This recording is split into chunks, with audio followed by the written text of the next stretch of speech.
శ్రోతలందరకు క్రొవ్విడి వెంకటరాజారావు అనేక నమస్కారాలు. ప్రతి సంవత్సరం ఆషాఢ మాసంలో వచ్చేటువంటి పౌర్ణమిని గురు పౌర్ణిమ అని అంటారు. మహాభారతాన్ని రచించినటువంటి వ్యాస మహర్షి జన్మదినం కూడా ఆ రోజే వస్తుంది. అందుకే దానిని వ్యాస పూర్ణిమ అని కూడా వ్యవహరిస్తారు. మన గురువుల్ని, ఆచార్యుల్ని, ఉపాధ్యాయుల్ని, పెద్దల్ని ఈ గురు పౌర్ణిమ నాడు భక్తి శ్రద్ధలతో గౌరవించుకుంటాం, పూజించుకుంటాం. గురువులను గురించి చెప్పాలి అంటే ఆది గురువు పరమేశ్వరుడే. సప్తఋషులు 7 ఆయనకు ప్రథమ శిష్యులు. వారికి ముందుగా ఈ సృష్టి వైచిత్ర్యాన్ని, ప్రత్యేకతను బోధించి వారికి తగిన జ్ఞానాన్ని ప్రసాదించాడు.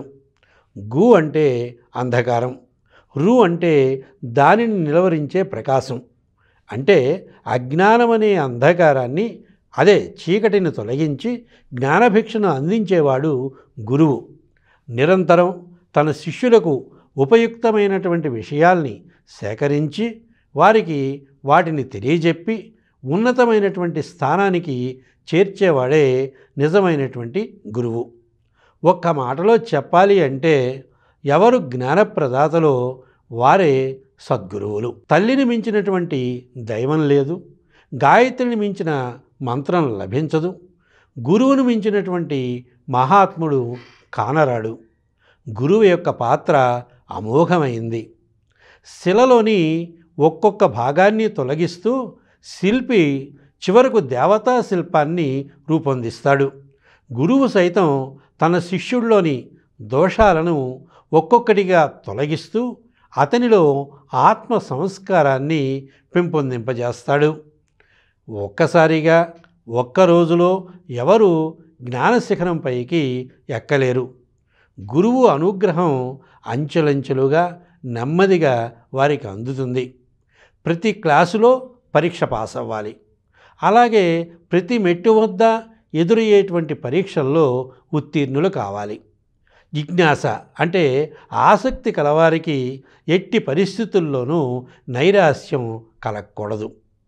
ఆటంకాలను, అవరోధాలను, ఆలస్యాన్ని పరీక్షలుగా పరిగణించాలి తప్ప అపజయాలని అనుకోకూడదు.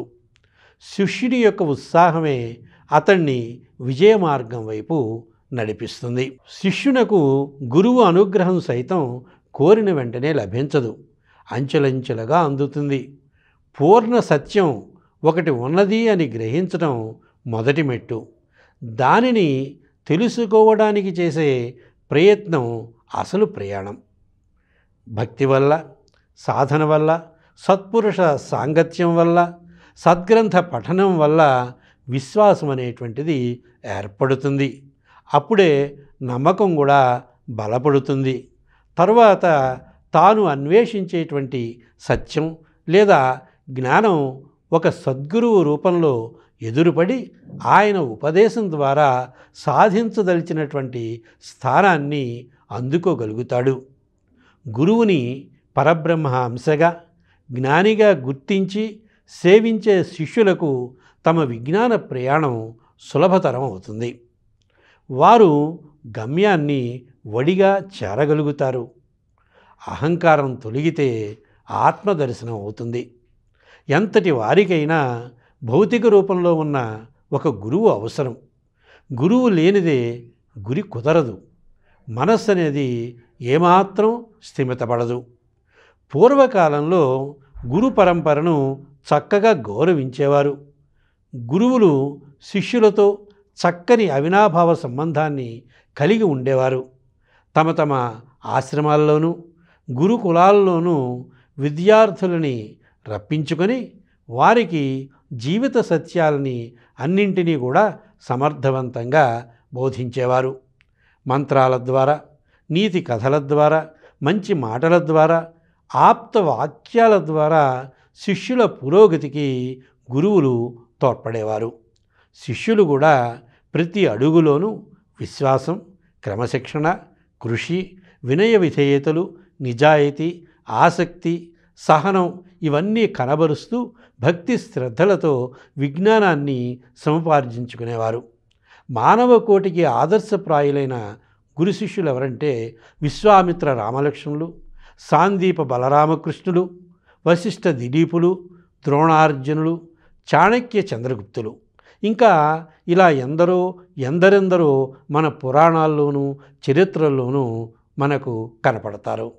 ఇంతటి మహత్తరమైనటువంటి గురు పాత్రను స్మరించుకుంటూ ఈ గురు పౌర్ణమి రోజున విద్యావేత్తలందరూ కూడా తమ తమ ఉపాధ్యాయులకు కృతజ్ఞతలు తెలుపుతూ, అలాగే గత ఉపాధ్యాయుల్ని పండితుల్ని గుర్తు చేసుకుంటూ తగిన రీతిలో వారికి గౌరవం ఇస్తూ సన్మానించుకుంటారు. మన దేశంలోనే కాకుండా నేపాల్, భూటాన్ దేశాల్లో ఉండేటువంటి హిందువులు, జైనులు, బౌద్ధులు ఈ రోజును ఒక పెద్ద పండుగలా జరుపుకుంటారు.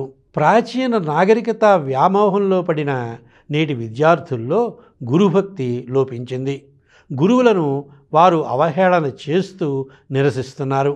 యాంత్రికంగా విద్య నేర్చుకున్నామా అంటే నేర్చుకున్నామన్న చందంగా వ్యవహరిస్తున్నారు. ఎవరిలోనూ విషయాల పట్ల సంపూర్ణ అవగాహన అనేటువంటిది లేకుండా పోయింది. ఏదో ముక్కున పట్టుకుని ఆ సమయంలో మమ అనిపిస్తున్నారు.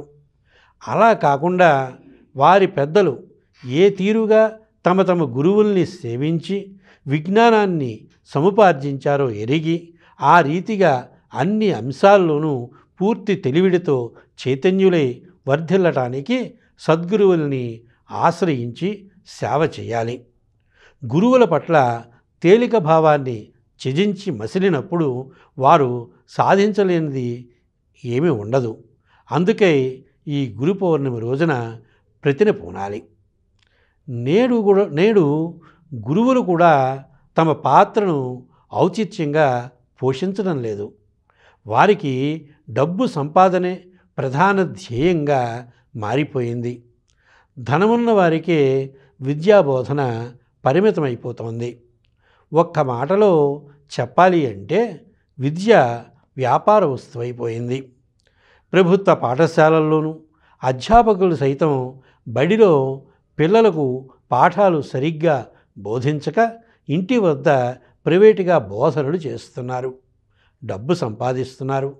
విద్యారంగంలో వచ్చే ఆదాయం ఆకర్షణీయంగా ఉండడంతో మిడిమిడి జ్ఞానం కలవారు కూడా అధ్యాపకులుగా అవతారం ఎత్తి బోధన సాగిస్తున్నట్లు నటిస్తూ పిల్లల జీవితాలతో చెలగాటమాడుతున్నారు. ఇటువంటి వారి వల్ల విద్యా వ్యవస్థ కలుషితమైపోతోంది. అసలు చదువులో మన్నిక గుణమే కనుమరుగైపోయింది. ప్రాచీన గురు శిష్యుల సంబంధ బాంధవ్యాల వలె స్వచ్ఛమైనటువంటి గుణాత్మకమైనటువంటి సన్నిహిత తత్వం కానరావడం లేదు. ఏది ఏమైనా ప్రభుత్వాలు కూడా విద్యార్థులకు సరి అయినటువంటి సక్రమమైనటువంటి విద్యను అందించడంలో తమ వంతు పాత్రను పోషిస్తూ అర్హతలు కలిగినటువంటి వారిని గురుస్థానంలో నిలబెట్టి పిల్లలకు భావి జీవితంలో అవసరమైనటువంటి విద్యాబోధనని ఇప్పించి విద్యార్థుల్లో బ్రతుకు పట్ల సదవగాహన అలవాటు చేయాలి.